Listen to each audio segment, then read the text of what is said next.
Hi, പുതിയ വീഡിയോയിലേക്ക് video ഹാരത്തിനെ കുറിച്ച് തന്നെയാണ്.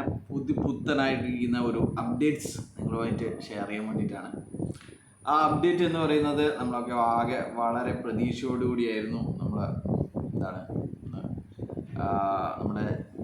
സപ്പാൻ ചേട്ടൻ്റെ ഒരു മെസ്സേജ് കണ്ടു. ഇന്ന് 9:30 ഒരു സൂം മീറ്റിംഗ് ഉണ്ട് എന്നുള്ള ഒരു മെസ്സേജ് കണ്ടു. അപ്പോൾ കുറച്ച് കഴിഞ്ഞവിടെ തന്നെ സഫാൻ അത് ഡിലീറ്റ് ചെയ്തു, നാളത്തേക്ക് മാറ്റിയിട്ടുണ്ട്. അതിൻ്റെ പോസ്റ്ററും കാര്യങ്ങളൊക്കെ മാറ്റിയിട്ടുണ്ട്. അപ്പോൾ എന്താണ്, ഇങ്ങനെയൊന്നും ചതിക്കരുത്. നമ്മൾ ഇന്നലെ തന്നെ പ്രതീക്ഷിച്ചു ചീന മേഡം എല്ലാവരും പിന്നെ കൊച്ചിയിൽ ലാൻഡ് ചെയ്തിട്ടുണ്ട്. പക്ഷേ എങ്കിൽ ഇന്നലെ ഒരു സൂം മീറ്റിങ് എന്തുകൊണ്ട് ഷിബു സാർ ഇവിടെ ഉണ്ട്, ഷിബു സാറിന് പ്രശ്നമൊന്നുമില്ല, മറ്റേ MC തംസപ്പ് മാഡം മാത്രമാണ്, തംസപ്പിനും പിന്നെ കുറച്ച് ആൾക്കാർക്കും എതിരെ മാത്രമാണ് ഇപ്പോൾ കുറ്റപത്രത്തിൽ പേരുള്ളത്. അപ്പോൾ ഷിബു സാർക്ക് ഒന്നും പേരില്ല. അപ്പോൾ ഷിബു സാർക്ക് എന്താ നടത്തിക്കൂടെ? ഷിബു സാർ ഇപ്പോൾ പേടിച്ചു പോയോ എന്നാണ് എനിക്ക് ചോദിക്കാനുള്ളത്. ഇനി കുറേ ഡയലോഗൊക്കെ അടിച്ചിട്ട് ധൈര്യമുണ്ടെങ്കിൽ സ്വന്തം പേരിൽ വന്നു കഴിഞ്ഞാൽ ഗ്രൂപ്പിൽ ആഡ് ചെയ്യാം എന്നൊക്കെ ചോദിച്ചിട്ട്, എന്തിനാണോ ആഡ് ചെയ്യുന്നത്? നീയൊക്കെ ഒരു ഗ്രൂപ്പ് ഉണ്ടാക്കിയിട്ട് മാക്സിമം പണിയുന്നുണ്ടല്ലോ, പിന്നെ നീ ആ ഗ്രൂപ്പിൽ വന്നിട്ട് പണിയാൻ നിൽക്കണോടോ? എന്ത് സങ്കടമാണ് ശരിക്കും പറഞ്ഞു കഴിഞ്ഞാൽ. നിങ്ങൾ ഇങ്ങനെയൊന്നല്ല നമ്മൾ വിചാരിച്ചിരിക്കുന്നത്. നിങ്ങൾ കുറച്ചൊരു കട്ടക്കൊക്കെ നിൽക്കുന്ന വിചാരിച്ചിട്ട് ഇത് കള്ളത്തരവും ഇതുപോലെയുള്ള കരച്ചിലും മാത്രമാണ് ഇപ്പോൾ ഷിബു സാർക്ക് ബാക്കിയിരിക്കുന്നത്. എന്തിനാണോ ഇങ്ങനെ എന്നെയൊക്കെ ആഡ് ചെയ്യുന്നത്? അപ്പോൾ നാളെ പ്രമാദമായിരിക്കുന്ന ഒരു കേസുണ്ട്. നമുക്കറിയാം, നമ്മുടെ കഴിഞ്ഞ 1.5 മാസമായിട്ട് നമ്മുടെ 1.5 മാസമായി 2 മാസമായി ജൂലൈ 5 ജൂലൈ ആഗസ്റ്റ് 2 മാസമായി 2 മാസമായിട്ട് നമ്മുടെ പ്രതാപൻ സാർ ജയിലിലാണ്.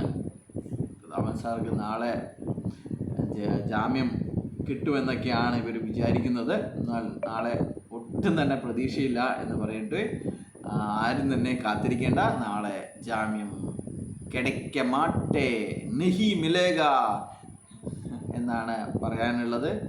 അപ്പോൾ കഴിഞ്ഞ ദിവസം കേസ് മാറ്റിവെച്ചപ്പോൾ നമ്മുടെ PPയുടെ വക്കീൽ, EDയുടെ വക്കീൽ, EDയുടെ PP പറഞ്ഞിരിക്കുന്നത് നമുക്കിതിൻ്റെ ഡിഫൻസ് സബ്മിറ്റ് ചെയ്യാനുണ്ട്.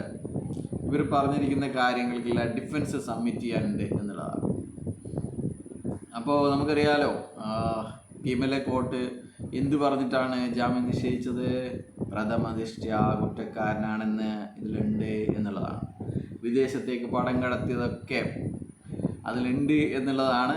പ്രഥമ ദൃഷ്ട്യാ കുറ്റക്കാരനാണ് എന്നുള്ളത്.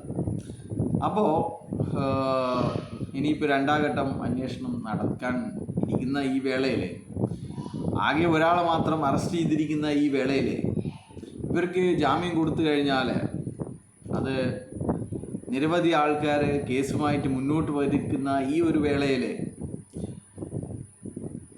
ജാമ്യം കിട്ടുക എന്നുള്ളത്, ജാമ്യം കൊടുക്കുക എന്നുള്ളത്, അത് ചിന്തിക്കുക എന്നത് പോലും തെറ്റായിട്ടുള്ള ഒരു കാര്യമാണ് എന്ന് പറയാൻ ഞാൻ ഈ വേള ഉപയോഗിക്കുന്നുവെന്നാണ് ഹൈറച്ചോളികളായ എൻ്റെ വീഡിയോ കാണുന്ന ആൾക്കാരോടൊക്കെ പറയാനുള്ളത്. അതുകൊണ്ട് നിങ്ങളൊക്കെ നാളെ ആരും തന്നെ മറ്റേ ഹൈക്കോടതിൻ്റെ കാര്യങ്ങൾ, പ്രൊസീഡിങ്സ് കണ്ട് സമയം പാഴാക്കരുത് എന്നുള്ളതാണ് പറയാനുള്ളത്.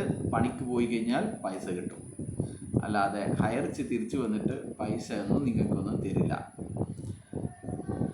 അപ്പോൾ ഇത്ര മാത്രമേ പറയാനുള്ളൂ. പുതിയ അപ്ഡേറ്റ്സുകൾ വളരെ ചുരുങ്ങിയിരിക്കുകയാണ്. എന്തായാലും കുറ്റപത്രം വേണ്ടിയിരിക്കുകയാണ്. പത്രത്തിലൊക്കെ വന്ന് അത് നിങ്ങൾ വായിച്ചു കാണും.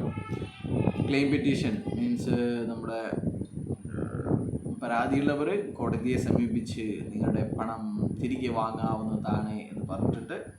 അപ്പോൾ എന്തായാലും പരാതി ഉണ്ടെങ്കിൽ മാത്രം, അല്ലെങ്കിൽ നമ്മുടെ ശ്രീനിയും പ്രതാപനും നന്നായിക്കോട്ടെ, ലീഡർമാർ നന്നായിക്കോട്ടെ എന്നൊക്കെ ഉണ്ടവർ, അല്ലെങ്കിൽ ആ പരിപാടിക്ക് നിൽക്കേണ്ട.